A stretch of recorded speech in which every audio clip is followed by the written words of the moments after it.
Hello, witches! Grab your goat, grab a drink, light a bonfire, because it is time for the Witches Movie Coven. Yes, indeed. Witches, real witches, talking about witches in movies or witch adjacent. My name is Patty Negri. I am one of your hosts. You might know me from my podcast, The Witching Hour, from television, from YouTube, and as I always say, bathroom walls across America. And let me pass this on to my beautiful co-host, starting with the handsome Richard Leal. Thank you. I am Richard Leal. Richard Leal is one name, not two names. If I were merely Richard, I'd be a. That's right. I am known as the gentleman psychic. I'm a psychic medium. Used to be a psychic small, but I gained some weight. But I'm working on that. I am here in New Orleans. I am also well known from television and from this podcast, but also University of Magicus. I'm a little bit of everywhere. Also, if you would like to sleep with me, you can go right over here and join the coven. You can go to Mystery Control and get a pillow with my face on it. You can, at some point, we'll be able to get into Patty's panties again, but not right now. You can be a bro witch. You can get our books. You can get all of the things that we have. You go right there to Mystery Control. Also, hit the like, the comment, the share. It helps us to continue to give great entertainment for viewers like you. Thank you very much. Thank you. And the one and only Courtney Buckley. That's me, Courtney Buckley, Ghost Bait on Scared and Alone. I am accompanied by Fettuccine, who you all have met before. And also, as promised, I see it noted in the chat, where's Jason? Did Courtney hex him out that bad? I did bring Jason's name in a jar, so have fun, Jason Mankey. The land sharks are coming. Thank you very much.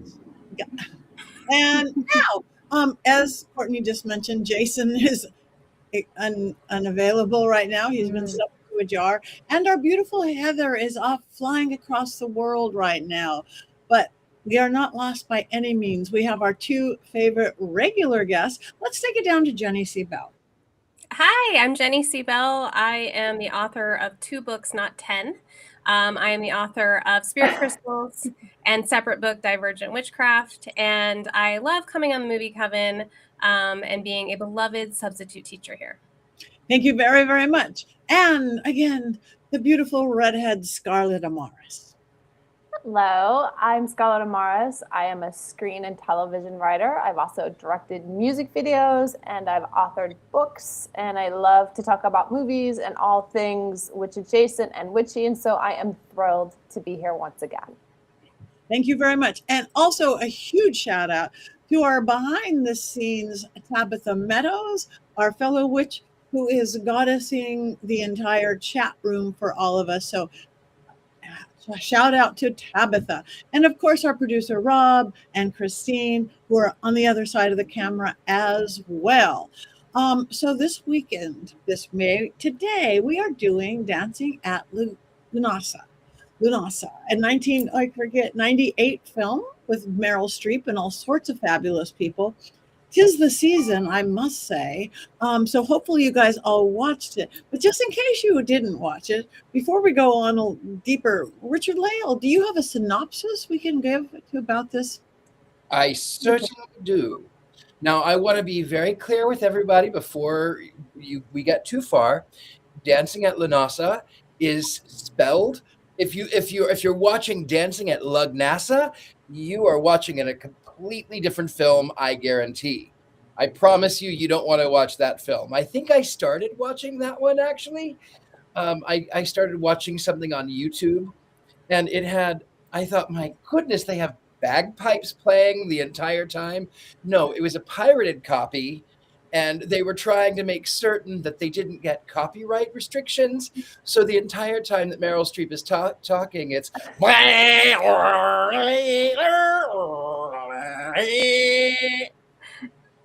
I decided I would go and I would pay the $3.99 to rent it because I couldn't even concentrate. Anyway, so make certain you're watching Dancing at Lughnasa, not Dancing at Lughnasa, which is what I started to watch.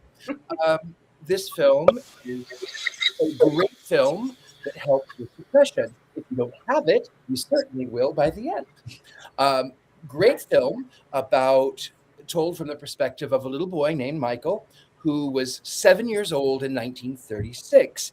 He is now moved on. He's now an adult, and he is the narrator, and he speaks in intervals about this summer in 1936 in Ireland. He, Michael, lives with his mother and his four aunties.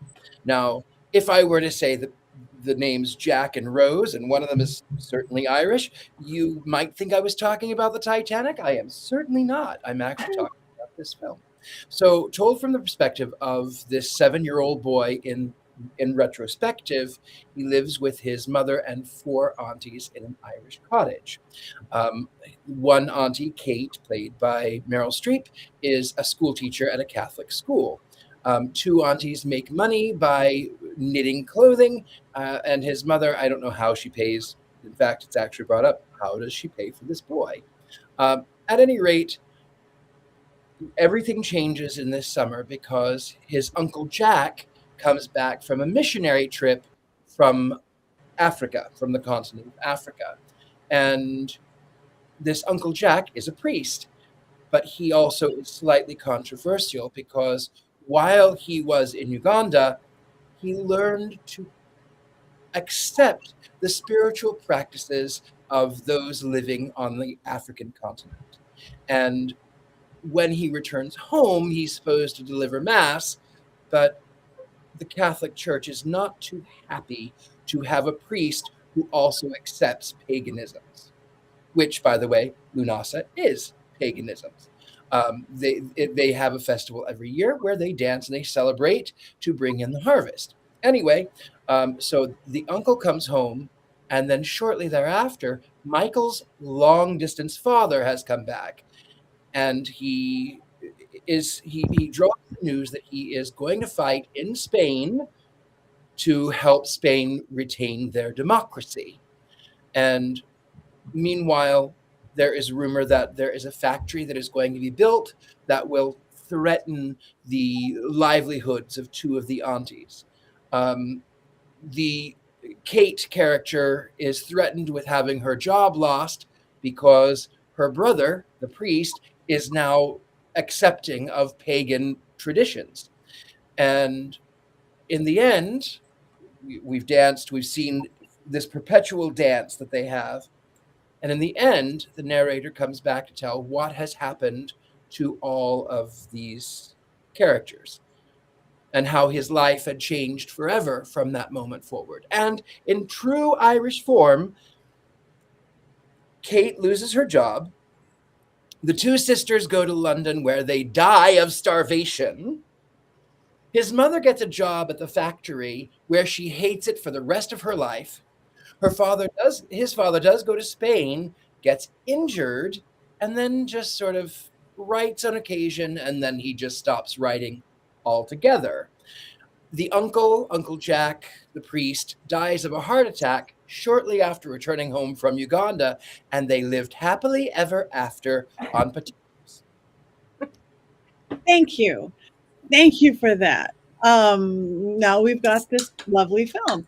Now, today, see, she didn't have a scarf on, but Jenny C. Bell is actually going to play Heather Green with all the technical, the movie, the facts and things about this film. So passing it on to you, Jenny.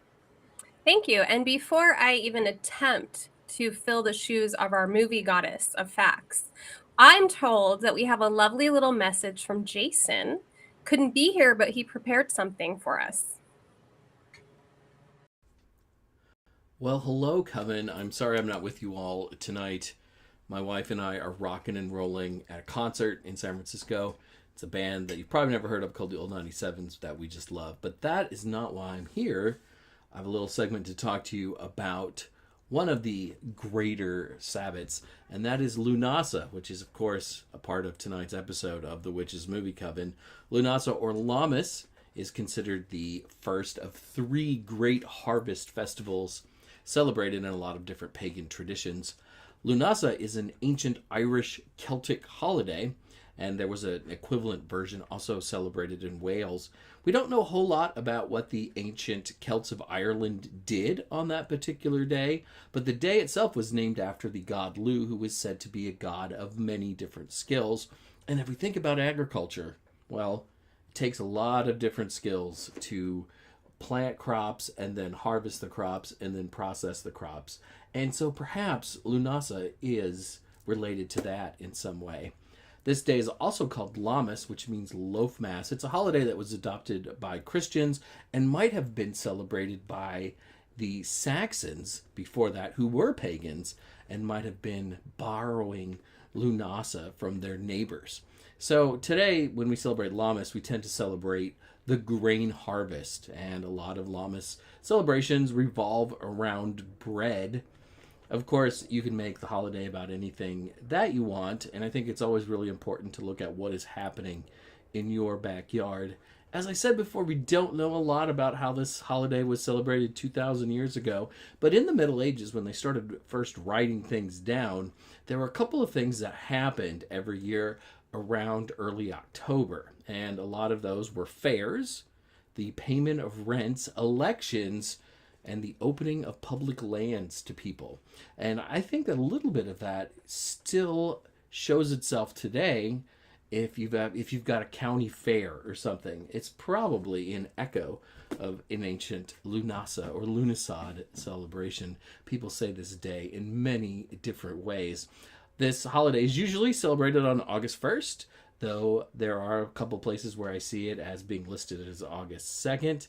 Today's August 5th, so we've sort of missed it, but if you're one of those pagans or witches who celebrates the Sabbats astrologically, you're probably about right on time. I don't, so I'm not sure exactly what the day is, but it's usually between now and August 7th.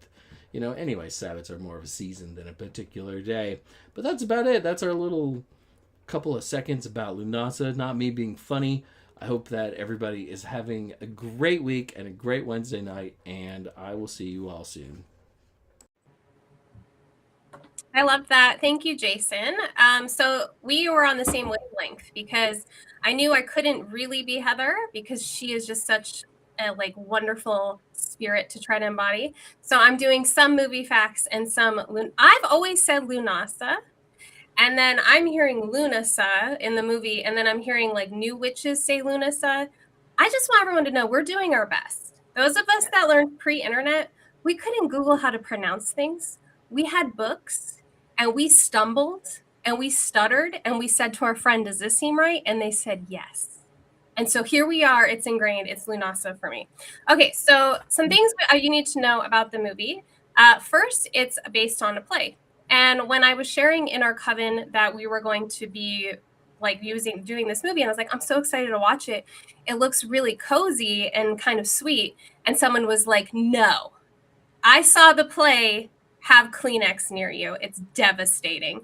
And so I didn't think the movie was devastating, but I think the play is more so. The play is also partially autobiographical. So our little Michael that was based on a true story of the author, Brian Friel, who stayed at his aunt's house at the age of 7. So we have some truth there. It does feel very real. Very realistic, the story, because it kind of meanders. Our biggest star is Meryl Streep, and she plays Kate. I thought I knew of all of Meryl Streep's movies until today. So that was interesting. People will probably recognize Michael Gambon. He's in a lot of Wes Anderson movies, so that's how I know him, as well as he did a lot of Shakespeare. He's Father Jack. Sophie Thompson plays Mathilda Hopkirk in Harry Potter. And she's also the sister of Emma Thompson, who played Professor Trelawney. So people probably also recognized her. I'm sure other people recognized other people, but those were the three that I noticed.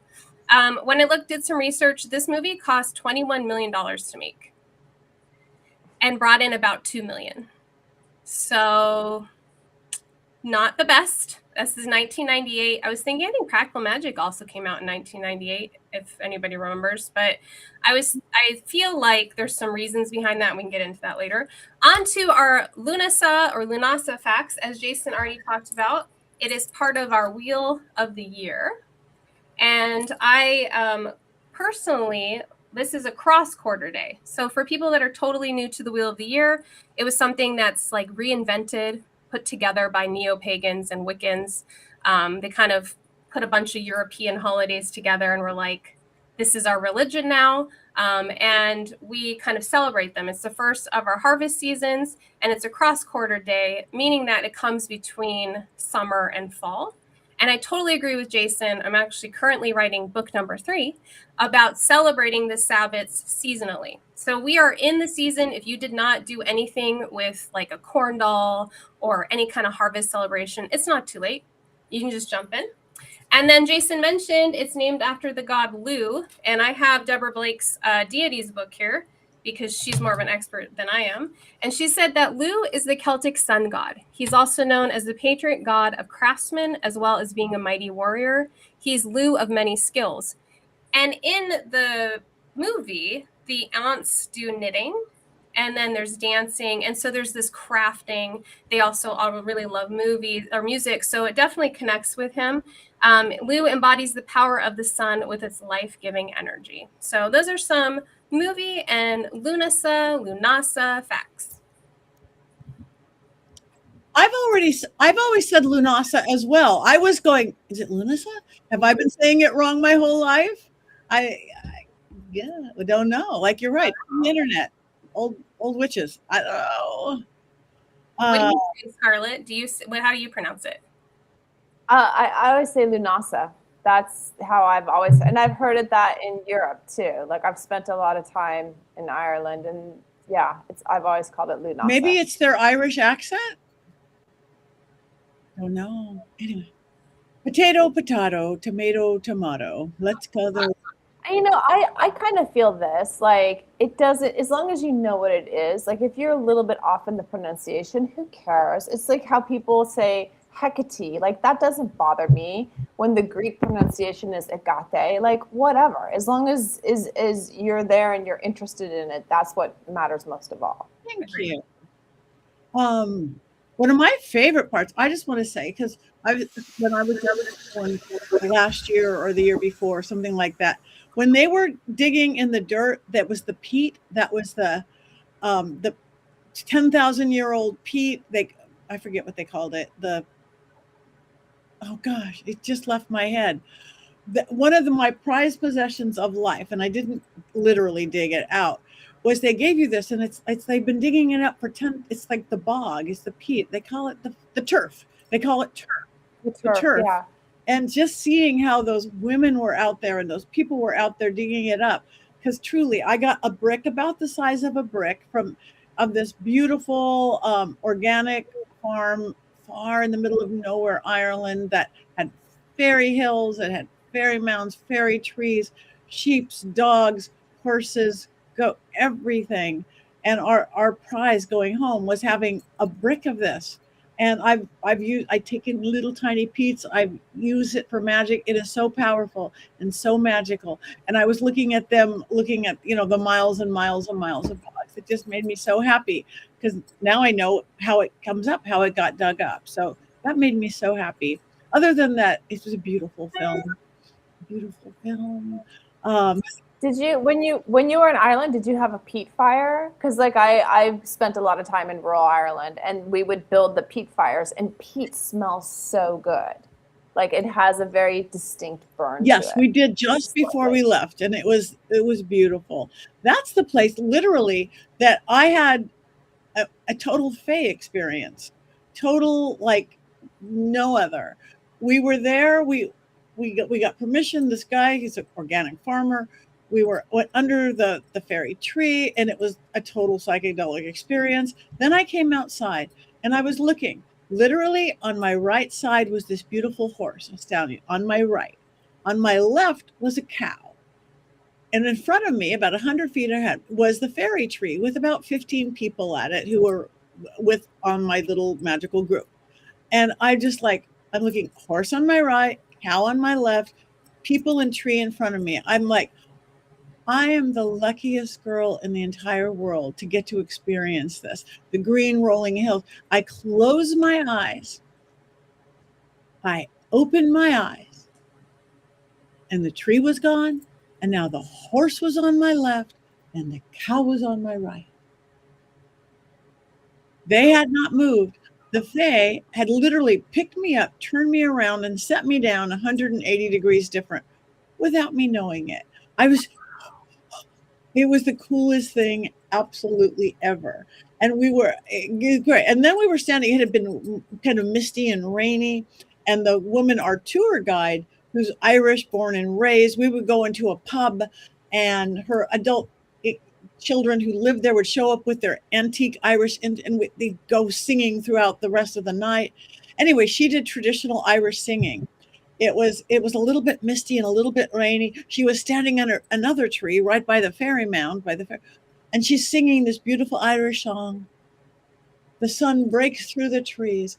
Butterflies appear. It was a movie. It was like the best special effects movie you had ever seen. So this one day in Ireland gave me all of the Ireland magic in one fell swoop, other than being turned around 180 degrees. So, and the peat. So this movie just warmed even as hard and sad as it was, warmed every cockle of my heart for the land. It was beautiful. I will say it was filmed so beautifully. It was acted so brilliantly. And I feel like that in and of itself is the magic. When Kate comes to the window and she's lonely and she has nobody and you feel it. When her sisters are gone at the end and she takes that pillow and it's this visceral, oh, Rose, Rose, Rose. You feel it. When the Uncle Jack, when Father Jack he sees the fires and he goes and he says, "Is this Africa?" Because in his mind he feels like he's back where he became accustomed for 25 years. No, it was acted so beautifully. It felt very real. The magic was real. The family unit was real. And I loved the fact that I don't mean to step on Courtney's toes with quotes, but when I don't remember which sister was singing, and she says, "Oh, well, if you knew your prayers as well as you know those pagan songs, oh, I am holier than thou. I am." She has that realization of, oh, I'm taking all the fun and joy out of this moment, and that's all I have. Beautifully done, beautifully acted, beautiful. And her accent, Meryl Streep is the most amazing actress anyway, and one of my favorites. I think she did so good I couldn't imagine trying that accent, authentically. And the other thing is, what I find to be so fascinating with Meryl Streep is that I don't remember a few years in either direction. She was in Death Becomes Her, where she was so glamorous and beautiful and like a Hollywood actress. And in this film, she was so matronly. And it was just a few years. Beautiful transformation. Beautiful. Who wants to jump in? Courtney's so quiet. Because I feel like I watched a different movie. I do too. I'm going to let Courtney go first. I think it's beautiful, all the things that you just said, Richard Lill, and I wish that I could have gotten that from it. I felt nothing because I was bored to tears and I could not. I played a game. I'm going to be so honest with you guys. I played this game. I have two computer screens. I had the movie up on one screen, and the game that I was playing is about fairies who come into the arcane library and throw all the books on the floor. And your job is to pick up each book and put it exactly on the shelf where it goes. And there's like 3,000 books that are on the floor that you have to pick. I was more interested in organizing books than paying attention to this movie. It was painful, and I love Meryl Streep. I wanted this to be like Little Women, almost. Like, I loved Little Women, and I wanted this to be like a pagan, witchy Little Women, and I don't think it was. I didn't feel connected to any of the characters. I feel like I sat through an hour and 34 minutes of nothing happening, and that's that's it. I didn't like. I didn't feel anything for any of the characters. I never got attached to any of the characters. It was just like what, like I could not understand what was going on the whole time, or like not even what was going on, because I don't really think anything was going on, but that that why was I watching it still? Like, what was the point of this? So I'm sorry, but Maybe because you were playing the game. no, I was playing the game because my eyes could not stay on it. No, I'm gonna jump to Courtney's defense, because I had a similar feeling. Like, it started out like a Merchant Ivory film. I was like, okay, cool. I love anything that's beautifully shot. I usually have a very high tolerance for, like, I love Russian cinema. I have a high tolerance for slow moving, and it's just nothing happened. Thank you. Nothing happened. Even when she's like in the boat and he's rocking the boat, and I was like, oh, okay, that's an interesting moment. Okay, that's an interesting moment. But it never connected to anything. And then all of a sudden it's like, oh, they died.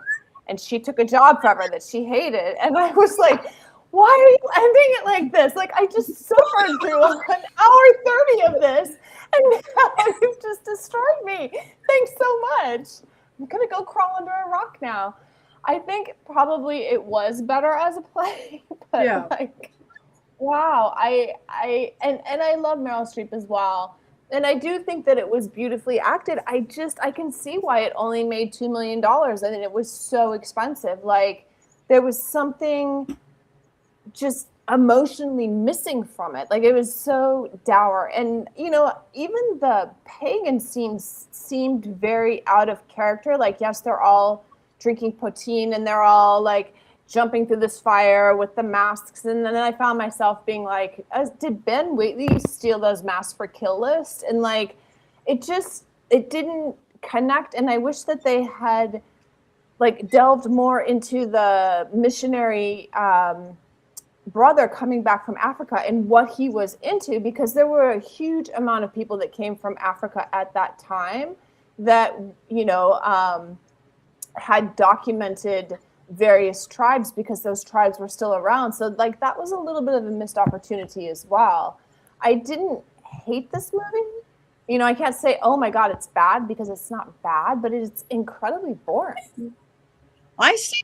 It was late night after 4 days in New Orleans, and it was like not the film they usually want to watch. That should have been the shark film, but I actually did stay awake, so that's pretty good. It was hard at times, but I did. Why do you think 21 million? That must have been salaries, because it wasn't like there's a bunch of special effects. They had kind of location. That must have been. There was some expensive camera shots, it felt like. There's really expensive camera shots. There was a lot of cranes in that. And this is like before your drones and whatever else. There's a lot of beautiful crane shots. A lot of expense went into shooting that, for sure. Yeah. It was beautifully filmed. And but like just kind of muted. Is that like a good word? I feel like there's like the volume got turned down. Like, it could have been more. And then it was so weird how it was like the ending. It was just like the ending was like the climax, and the ending is on the little boy's story. Like, instead of showing us those things, it was like, and then all this tragedy and end scene. And it was like, gosh. Well, that's the thing that everybody remembers, is the ending, because it's the only really truly tragic thing that happens in the movie. Or the only thing at all that happens in the movie. I will say that I feel like. Sorry. Right. Go ahead. I was just gonna say I have to agree with Scarlett in the sense that, like, I love a slow day. I have been known to watch a movie that's 2 hours long and feel like it wasn't long enough, because, like, Sinners. I could have watched Sinners. I could have watched a cut of Sinners. Right, because I was emotionally invested. I cared about the characters. I cared about all the things. And I did not give a flying you-know-what about this, about anybody in this movie. So the hour and 34 minutes felt like 5 hours of just, like, I should have watched paint dry. So, I mean, that's the thing, is it definitely was missing something. Like, there was no payoff other than the fact that it was like, oh, great, everybody died. Okay, good. I'm glad I didn't spend an hour and 30 minutes caring about them. Like, it just, I don't know. I will say I was stayed rough. awake. I did not fall asleep in this one. I watched it this morning, and I only skipped ahead like 10 times. 10 seconds at a time, like 10 seconds at a time. Okay, I don't need to know what that happened. Okay, 10 seconds, like 10 times. So it was a slow burn. It was beautifully shot. It was beautifully acted. But I will agree with you. No, end of show, everybody. We it was incredibly slow. I can see why it only made $2 million out of the $21 million that was spent.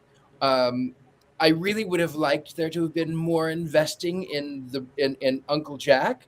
I think that was a beautiful, brilliant story, and I think that he was quite intriguing and progressive as an Irish Catholic priest who, instead of condemning the tribes in Africa, he enjoyed their presence. He joined them in their sacrificial rites. He joined them in their dances, and I think that was the more interesting story. And I would have liked to have seen more of that. Also, if you're going to call a movie Dancing at Lughnasa, show Lughnasa. No, don't show like a weird version of belting. You know, like where was the Lughnasa other than maybe the reed mask thing? Like, where was it? This is blood orgy of the she-devils all over again, because there was neither enough blood or enough orgy in that movie to call anything. So Yes. No boobs, no butts, 0, not enough. and butts. I But can't there was find a radio. Go ahead. A radio that was its character in its own. Yes, the radio was Lou, right? That's Yeah. why. Yeah. And they got it to work that one time, and they all danced in revelry. Yeah. And then that was it. Our producer says, "Room without a view." Clever, very clever. What? I love Room Without a View. It's a great film. All right. Have we completely discussed this movie in 30 minutes or less? I would like to say I love this comment from Oceanus. All Irish films move slow like a Fellini film because nothing ever happens in Ireland. Realistic pacing. Love that. Okay, well, you know what? Then I take back what I said. That's fair. And I had an Irish. It reminds me, when watching my this mother movie. read a book when she was years ago now. It was called Angela's Ashes. Yes, I was And going to it took place in Ireland, and basically Angela ends up by being cremated at the end, and her book never gets written. Ironically, my mother always wanted to have her book written, and then she gets cremated and her book doesn't get written. Anyway, so she wanted Angela's Ashes, and sadly she got it. But Irish stories, they are a little fatalistic. Oh, they're Yeah. absolutely dour. I can remember being in Ireland one time and in this small village called Drimoleague. And it was during the winter, going down this incredibly dour village, and it says, oh, it was revamped like 2 years ago. And I was like, I don't want to see what this looked like before that. And the power had gone out, and I was like, all I want is a coffee. I just need a coffee. Like, somewhere has to be open for a coffee. And I see a light up in the window, and I'm like, yes, it's a coffee. And so I make my way through this small village to this one light in the window, and there's a body lying there. Like, a body. It's awake because it's Ireland. And like, like Ireland is dour. Where I was staying, people drown themselves in the bog constantly, and it was like a foot deep. Like, Don't say constantly. You had to work hard to drown yourself in the bog. Well, I like what Mary Jane said. Been to Ireland? Anybody? The Irish are really boring unless they are drinking, Or drowning themselves or they're in the bog. Like, I think that's the That's key. actually true. for tonight, constantly drowning themselves in the bog. Like, I want that tattooed across my forehead. That was so fun. With travel to Oregon or travel to Ireland, constantly drowning themselves in the bog. Oh my gosh. I was going to say that I've read a lot of Frank McCourt. He did Angela's Ashes, but he also did Teacher Man and Tis, and those are hilarious. So, like, the Irish are also really funny. Like, my favorite uncle, Billy, who passed away, he was the funniest of all of my uncles, full-blood Irish. There was, I think, some attempts at, like, sad humor in this film. But, yeah, I just kept thinking, like, is it me? Am I desensitized from modern movies being so, like, what my husband will term it as whiz-bang? Like, all the rock music and the quick cuts. And am I forgetting what a slow film is? Like, I kept questioning myself, but my son came in at one point and laid next to me for like 5 minutes. And he's like, oh my gosh, this is so boring. Yeah. 5 minutes. And he's like, this is so boring. And I'm like, okay, friend, you can go now. But like, that's the thing, is I could watch a in the life of someone if they were someone worth watching a movie about a day in their life. Like, it doesn't even have to be anything special. But if they were an interesting person, or like I felt connected to them in any kind of a way, I don't care that they're not doing anything. I'll still watch that movie and I'll root for them. Like, none of these characters were anything. Like, they're not memorable. I don't remember any of their names. And like, even though I was playing the game, that game doesn't take all my attention. Like, I was so bored that I couldn't HD, was like 90 HDing, and I had to do something while trying to consume this in any way, shape, or form. It was a lot. I cannot wait for your quotes, Courtney. I know. Wait. Well, I barely have any. There wasn't say. Okay, I have been stressed about this for 3 hours, because what am I supposed to say when they didn't say anything? They talked the whole time. And you dancing and said nothing. And said nothing. I just look. The pain. I mean, it was pain. Like the poor girl who was in love with the married guy. The wife is gone, and she couldn't be with her lover. Just tragedy. It was creepy. It was creepy. Yes, but tried to kidnap her. He did. He tried to stop choosing the man. Her in the canoe. Right. Other than that, we choose the bear or the shark. We choose the shark, not the man that tries to drown us in the bog. Slowly. And Lisa Parker going, yum, Irish food. I wasn't crazy about Irish food. No. I've never heard anybody say that before. No offense to the Irish, but I've never heard anybody say Irish food is my favorite. I wasn't crazy about Irish soda, but anyway, well, since we've talked out this film, we'll go with your lack of quotes, Miss Courtney. Okay, well, Richard Lille stole one. Say it again. Just say it again. No, say it again. No one will. No, because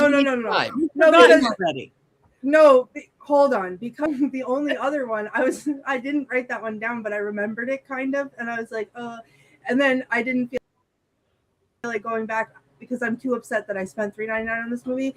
I didn't feel like going back. So thank you for taking it over. The only other one I have is when I think I've come home to die. And one of the other people says, Jesus, don't. We can't afford to bury you. And then nothing else. They said nothing else. They could have just thrown him in the bog. For real. Right.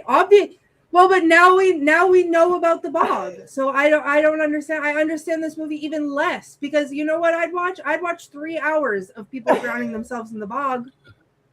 That's what I'd watch. And I would not have played a game during that movie, because as a self-proclaimed bog witch, that's what I wake up looking like sometimes. Like, I would watch that. That would be so great. This movie is like, I don't know, a toilet. I love that you guys are complaining about spending $3.99 on it. And I was like, damn, I had to download the Roku channel. Like, yeah, me too. I'm going to watch it again. I was like, I had to get Roku for this because it was free on there. Oh, great. Good to know. I'm so glad. I've never been more mad actually right now than Not even at Jason? You've never I'm- been more mad than at Jason?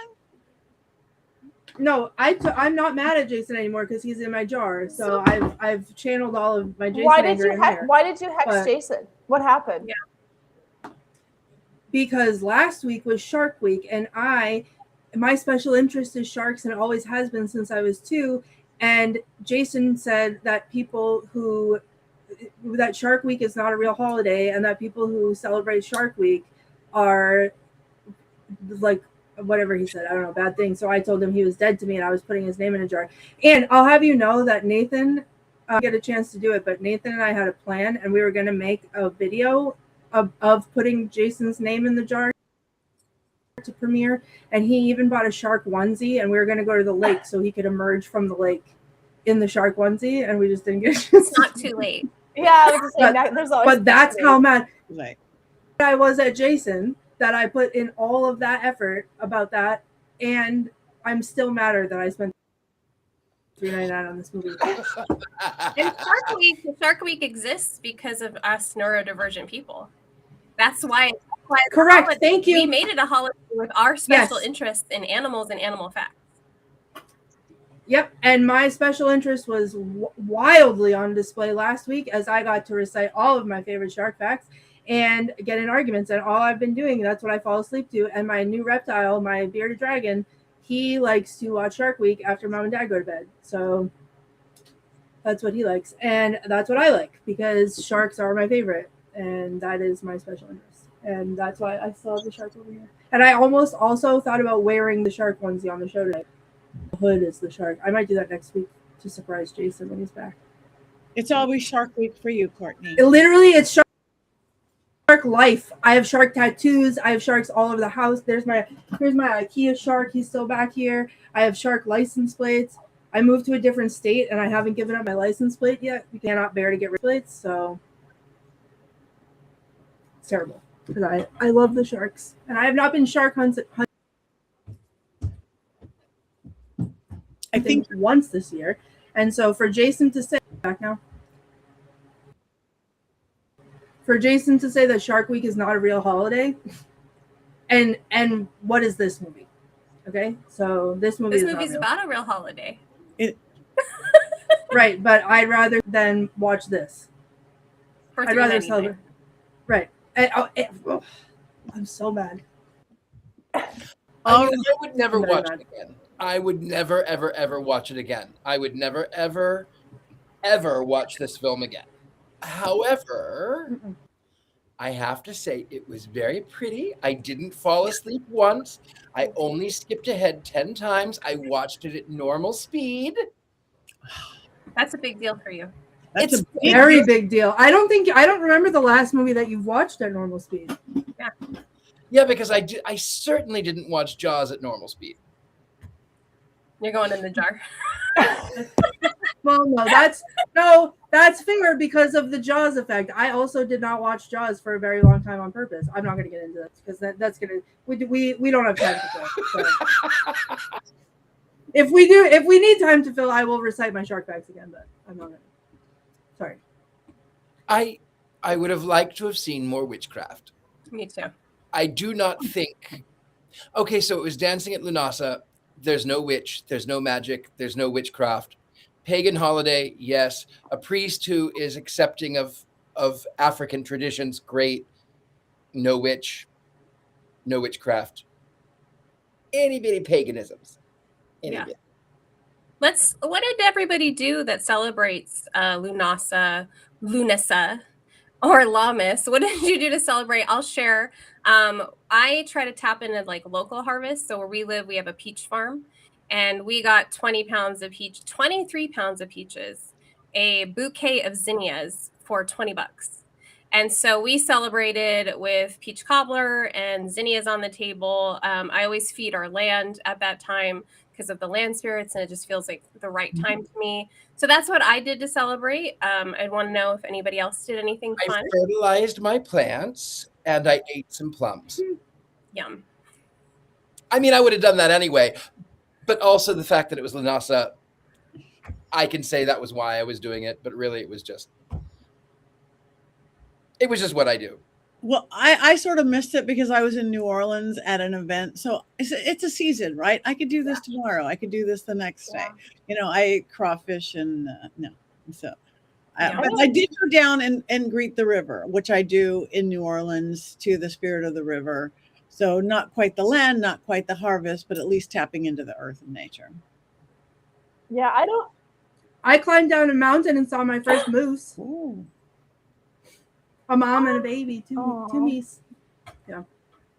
But that was not, I don't celebrate anything, so that just happened to line up. I don't really celebrate Lammas. Like Lammas I celebrate the second and the third harvest, but the first harvest, I mean, I've taught the Wheel of the Year for years. I just feel like it's a little bit, there's too many, coming from too many factions putting onto it that feels a little bit made up to me, that it just, to me, it's just summer. Like this is the height of summer, like the beautiful long days and whatever, even though I know that we've gone past the solstice. But I always start the harvest at the autumn equinox. And then, the last harvest is at Samhain. All right. So we have one thing left to do. No, Jason. We already had Jason, but it is time to vote. Grab your wands or your chickens or your roosters or whatever you. I'm going to have to say no.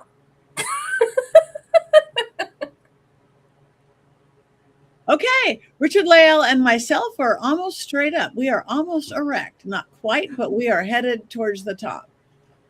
We've got a real middle of the way for Scarlett and big fat downs for Jenny and Courtney. Okay, so what we do need to hear of is all of you in the chat room. Did you watch it? Or if you didn't watch it, or how are you being influenced by all of us who did watch it?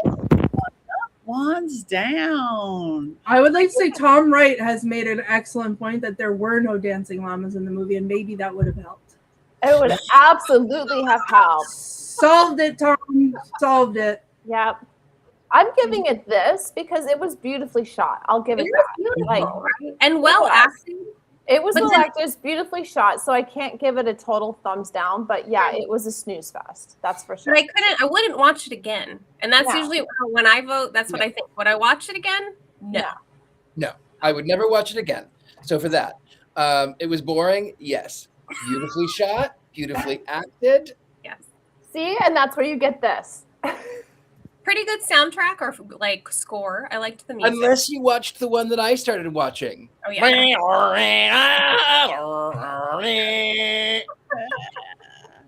All right. Well, what I want Richard Lael's impression of bagpipes to overlay my bog drowning, and then I can die happy. Yeah. We just made a film right now. Let's make a film. Solved it, and it would be better than that. Great. There you go. And with dancing llamas in the background. I was just saying, there's everything you need, all the drama. A bog shark. Oh my God, a bog shark. And not a single shark in this movie. No, not in this movie, but in our movie, in the bog shark movie. Yes. With Richard Lael voicing the bagpipes. So, I mean, we're gonna swap this. That's gonna make $21 million. Obviously. Absolutely. That's a hit. And that bog shark better be prehistoric looking. Yes. Better be. Obviously. But it's like a mossy, like absolutely, yeah. Yes. That is good. All right. Anybody remember what we're doing next week? Mother of Flies. Mother of Flies. Okay, Mother of Flies. Do we know what year it is, or there's only one? It Mother came of out this year. This year. Okay. Or last New year. movie. Mother of Flies is akin to Lord of the Flies. Just so you know, it's Lord and the Lady. It has to be, I'm sure. For sure. And I was told it's an Addams Family flick, but it's not ADDAMS, so I probably won't enjoy it. It's not No, I think you. And I think you'll enjoy this. We'll see how fast he. It is streaming free. Let's free. check that so now on. I don't have to be. Well, I did check it, and it did not tell me that it was on Roku. And I have a Roku TV. So Yeah, I didn't tell me. I had Roku, and I impressed. didn't know it was. It was someone in my coven. She's like, it's free on Roku. I was like, thank you, friend. Excuse me. All right. Well, Yeah. what? That sounded like Mother of Flies next week. I Everybody, love this film. Look, it's Toby Poser. This film's great. I went to the premiere. It's fantastic. okay, So it's better than this one. it'll be good.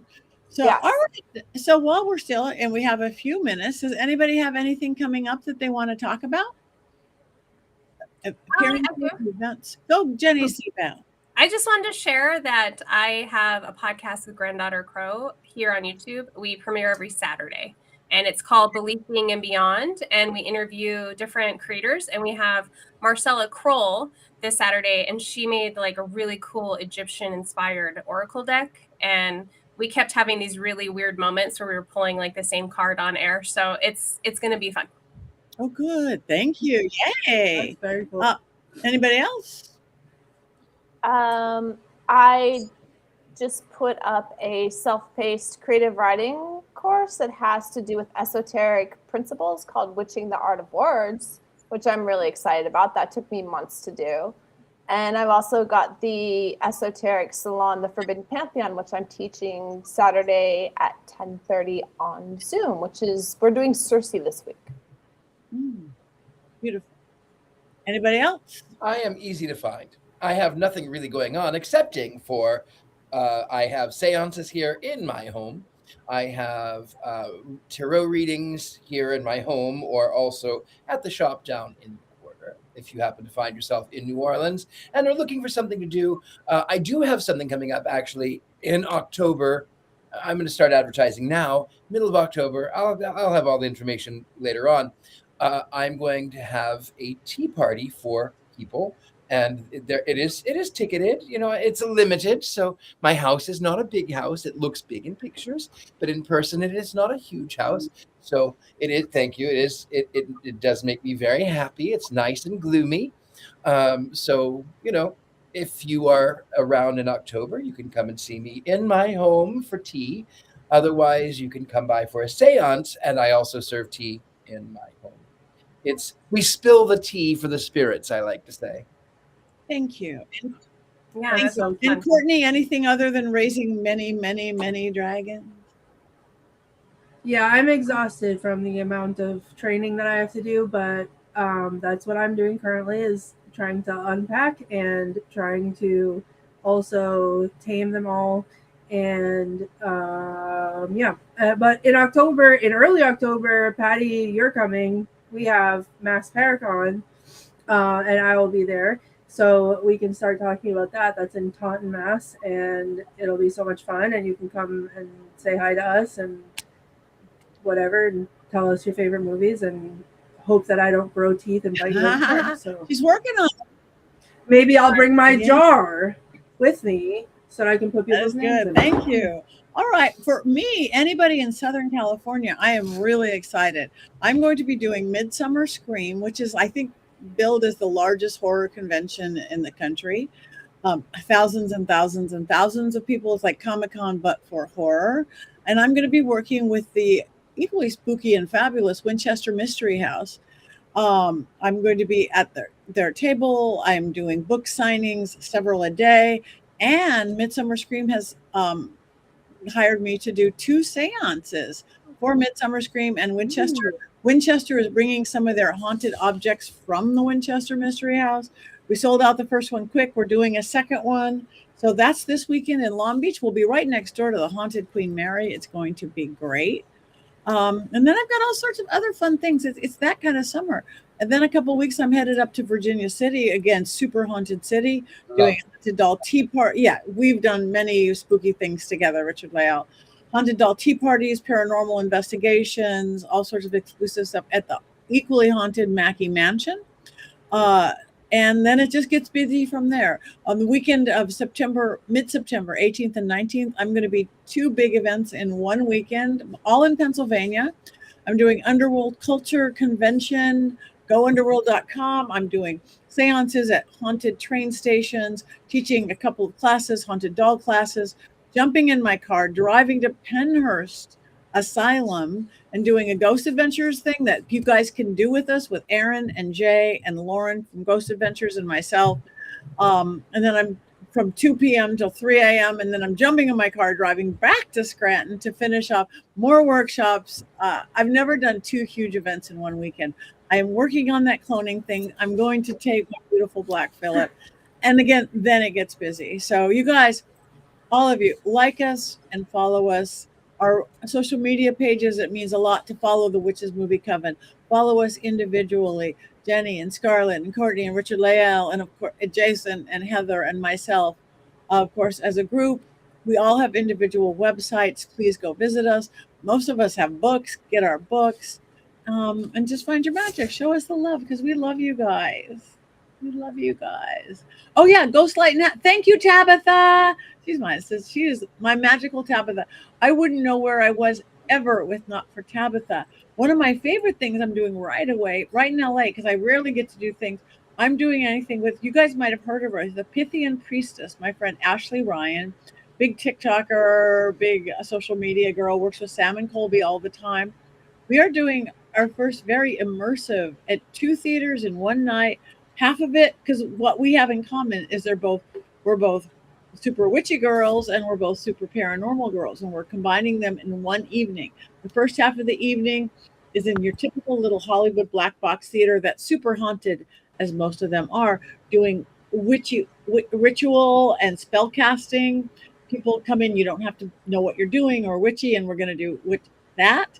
And then we're going to cross the street to another super haunted little theater that's a little more magical looking and doing a complete paranormal investigation. So you guys get witchy stuff. I was going to say the wrong word. Witchy stuff and We're all swearing today. Starting using naughty words. That was me. I blame her completely. No. So yeah, all sorts of fun stuff, you guys. So like us, follow us, say hey. And more than anything, we want to thank you guys. Again, Tabitha for running our chat room and keeping us all in line.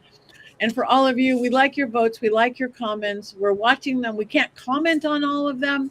Rob puts up a lot, but we really appreciate them and they will be there forever. So thank you. Check out my Witching Hour podcast. New one drops every Monday. I do not believe I have missed a single week in almost 7 years. Wow. Check out a school. Come see Richard Lael. Come see myself at our University Magicus. The world's most affordable spirituality and magic and occult school where you can get classes for $20 or less. Hello, we're on our way. I always say that. It's supposed to be on silent. Nothing in my house is silent. Not my dog, not my cat. Anyways, and as Richard Lael so beautiful pointed out, you can look like us, you can match us, you can have his face on your bed at mysterycontrol.com. So now that we've filled you up with everything and we still have a minute to spare. Yeah, we went over a little bit. We did, so we could end up. I'm so done talking about this movie. She wants to go home and pay with her snakes. It's sad. I'm sad that Heather wasn't here because it was her pick, and I'm sure she had so many cool facts to share and so many things. And I was doing research, but I wasn't all that invested, to be honest. You know, I'm like, I looked too, and there wasn't that much research. I hate to say. Was it? No. Yeah, it was like it was a play, and it did poorly in theater, and I was like, okay. And thank you guys all for your comments. Thank you, Coven. You guys, you are in our Coven. Yes, indeed you are. All of you in the chat room. So let everybody know you are part of the Witches Movie Coven. And we have one more thing to do. Should we do it with an Irish accent? You I can. think we should all do instead of the cackle. Okay. Let's do the tribute to the YouTube version that I saw Oh, of Bagpipes. yes, I'm locked in. I got you. Okay. Okay. Are you ready? Or the YouTube version of Bagpipes. 1, 2, 3.